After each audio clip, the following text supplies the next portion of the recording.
2020년 4월 16일 새벽 설교입니다. 본문은 사무엘하 11장 1절에서 27절까지 말씀입니다.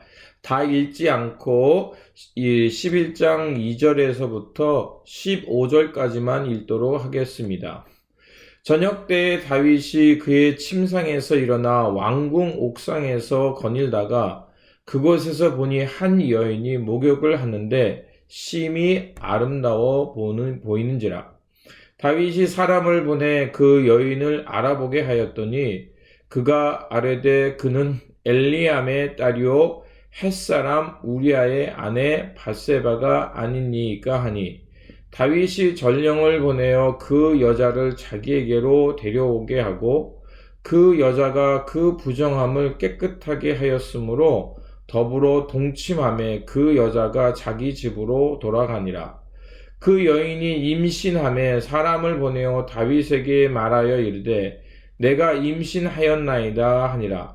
다윗이 요압에게 기별하여 햇사람 우리아를 내게 보내라 하매 요압이 우리아를 다윗에게로 보내니, 우리아가 다윗에게 이르매 다윗이 요압의 안부와 군사의 안부와 싸움이 어떠했는지 묻고, 그가 또 우리아에게 이르되 내 집으로 내려가서 발을 씻으라 하니, 우리아가 왕궁에서 나가매 왕의 음식물이 뒤따라가니라.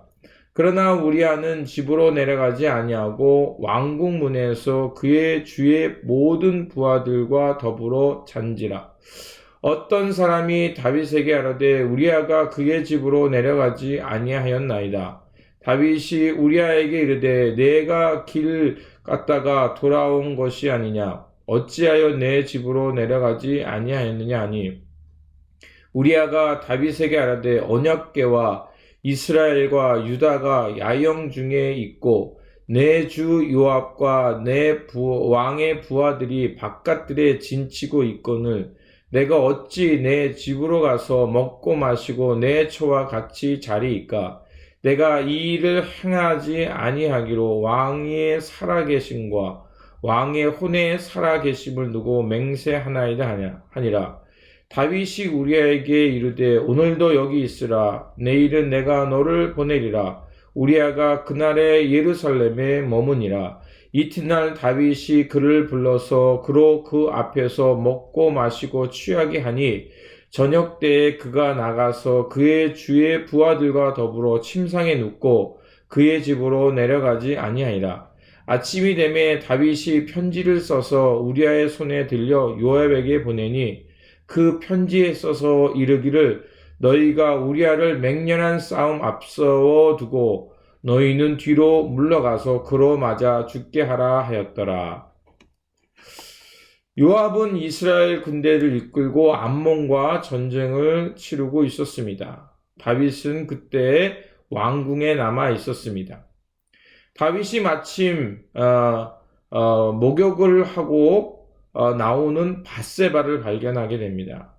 그리고 그를 데려다가 동침합니다. 후에 밧세바가 잉태하자 자신의 죄를 감추기 위해서 전쟁에 나갔던 밧세바의 남편 우리아를 불러 동침케 하였습니다.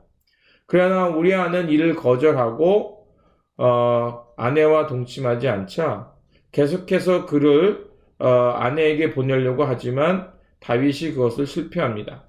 그래서 다윗은 요압에게 편지를 보내서 전쟁에서 그가 전사하도록 만들어버립니다. 결국 다윗은 자신의 죄를 숨기기 위해서 다윗에게 충성한 우리아를 죽음으로 내몰고 밧세바를 궁으로 데려와 아내로 삼습니다. 사울의 추격 속에서도 의롭게 살았던 다윗이 정욕을 이기지 못하고 우리아의 아내와 간음하는 죄를 범하고 말았습니다. 그리고 그 죄를 숨기기 위해 충성스러운 신하인 우리아를 죽음으로 내몰고 말았습니다. 우리아란 이름은 야훼는 나의 빛이다 라는 뜻입니다. 그리고 햇사람이라는 것을 통해 볼 때 그는 이방이었지만 그 이스라엘 백성에 들어왔고 충성스럽기에 이제 다윗의 신하로서 전장에 나갔던 것입니다. 하나님께 충성했던 우리아는 다윗에 의해서 억울하게 죽임을 당한 것입니다. 하지만 그의 억울한 죽음은 죽음으로 끝난 것이 아니라 그 죽음을 통해서 다윗이 얼마나 잘못되었는가를 꾸짖고 있습니다. 아무리 의롭게 산 다윗도 죄 앞에서 얼마나 나약한 존재인가를 말해줍니다. 뿐만 아니라 죄는 또 다른 죄를 범하게 하는 죄의 악순환에 대해서 우리에게 말해주고 있습니다. 예수님께서도 마태복음 5장 27절에서 28절에서 이렇게 말씀하십니다.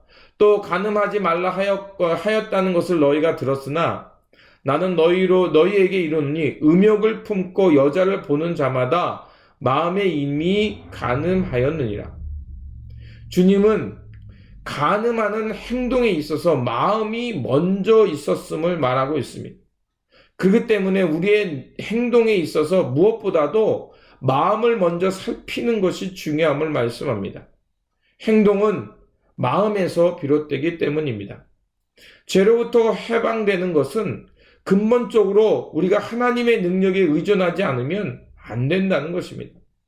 그렇기 때문에 우리가 죄가 없는 것처럼 프리텐드 하는 것이 아니라 은폐하는 것이 아니라 철저한 하나님 앞에서 통회하고 그 죄를 자백할 때 결국 죄를 이길 수 있는 능력이 있다는 것입니다. 그래서 사도 바울도 우리에게 서신서를 통해 특별히 로마서에서 이렇게 말합니다. 로마서 6장 13절에 또한 너희 지체를 불의의 무기로 죄에게 내주지 말고 오직 너희 자신을 죽은 자 가운데서 다시 살아난 자 같이 하나님께 드리며 너희 지체를 의의 무기로 하나님께 드리라. 또한 에베소서에서도 사도 바울은 우리가 어떤 신앙으로 살아야 되는지를 말해줍니다. 에베소 3장 16절에서 17절에 이렇게 말합니다. 그의 영광의 풍성함을 따라 그의 성령으로 말미암아 너희 속사람을 능력으로 강건하게 하옵시며 믿음으로 말미암아 그리스도께서 너희 마음에 계시게 하옵시고 너희가 사랑 가운데 뿌리가 박히고 터가 굳어져서라고 말하고 있습니다. 에베소 성도를 위해서 사도 바울이 왜 이렇게 기도했을까요? 결국 우리가 그리스도의 마음 가운데서 뿌리 내리고 살지 아니하면 결국 우리가 하나님의 의의 병기로 우리의 몸을 드릴 수 없다는 것입니다. 우리의 몸이 죄의 지배에서 벗어나는 길은 결국 항상 깨어서 우리의 마음이 예수 그리스도께 잇대어 되고 그리스도의 마음에 뿌리 내리고 살아갈 때 죄를 이길 수 있다는 것입니다. 그러므로 무엇보다도 항상 우리의 내면을 살펴야 합니다. 그리고 우리의 마음이 예수 그리스도의 마음에 잇대고 그분의 마음 가운데 뿌리 박고 살아야 합니다. 그래야 우리가 죄를 이길 수 있을 뿐만 아니라 그분 안에서 날마다 새로워져서 하나님의 의로운 무기로 우리의 몸과 마음을 들이며 죄를 이기며 살아가는 성숙한 그리스도인이 될 것입니다. 주님 안에서 주님의 마음에 뿌리 내리고 살아가므로 이러한 경건하고 성숙한 그리스도인들의 삶이 되시기를 다시 한번 주님의 이름으로 축원드립니다. 아멘. 기도하겠습니다. 구원의 하나님, 의로웠던 다윗이 그 마음을 죄에게 내놓자 한순간에 죄의 소굴에 빨려 들어가는 것을 보았습니다. 주님, 우리를 성령 안에 깨워주셔서 늘 주님의 마음에 거하며 살게 하여 주시옵소서. 그래서 우리의 몸과 마음이 항상 예수 그리스도 안에 뿌리박고 서서 항상 우리의 몸과 마음을 하나님의 의의 도구로 드리며 살아가는, 그래서 하나님의 이름을 영광되게 하며 살아가는 삶이 되게 하여 주시옵소서.